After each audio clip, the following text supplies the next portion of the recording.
So where did Valentine's Day come from? Many people think that it's just one of those American holidays that we just partake in. It's just something that we as Americans do. But the celebration of Valentine's Day is not American. Others like to believe that it is a Christian holiday because it was named after a Christian saint by the Roman Catholic Church.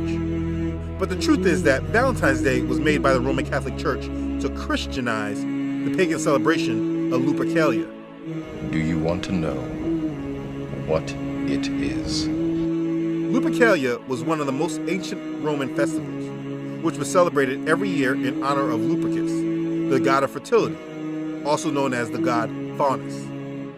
This festival, which celebrated the coming of spring, included fertility rites, orgies, fornication, sex with minors, drunkenness, and other activities like the pairing off of women with men by lottery. It is the world that has been pulled over your eyes to blind you from the truth. What truth?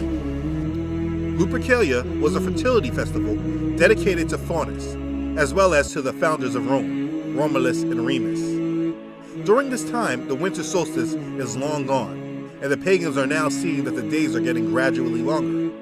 This was one of the most important fertility festivals for pagans. The festival was held on the 15th of February in the Lupercal, where Romulus and Remus were said to have been nurtured by the she-wolf. The place contained an altar and a grove sacred to the god Lupercus. In Lupercal, the Luperci, who were the priests, assembled on the day of Lupercalia and sacrificed goats and dogs.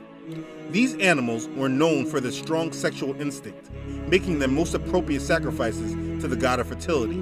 A lot of this stuff comes from the devil. Then the Luperci cut thongs from the skins of the sacrificial animals and ran in two bands around the Palatine Hill. They would whip any woman who came near them. A blow from the thong was supposed to make a woman fertile. It's said that young women would actually line up for the men to hit them. Now, if you just dig a little deeper, you can understand further what is being celebrated. Lupercalia is believed to be connected to the ancient Greek festival of Arcadian Lycaea and the worship of Pan. Lupercalia is the Roman form of worship of the Greek god Pan.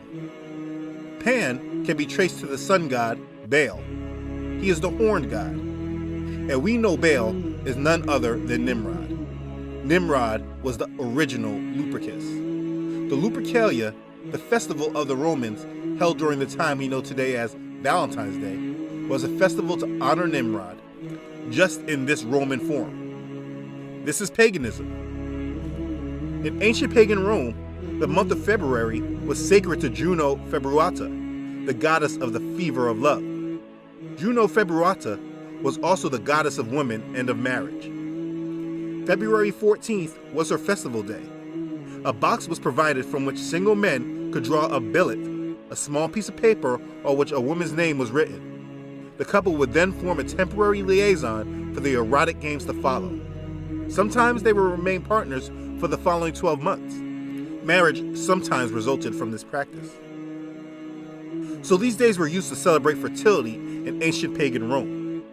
It was a pagan festival day that goes back to the honoring of Nimrod. This was what happened during this time in ancient history. Remember, all I'm offering is the truth, nothing more.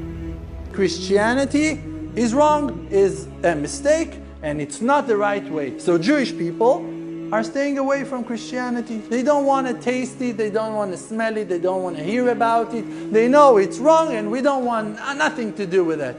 There is pretty much always an explanation. They have turned to evil in a very explicit way,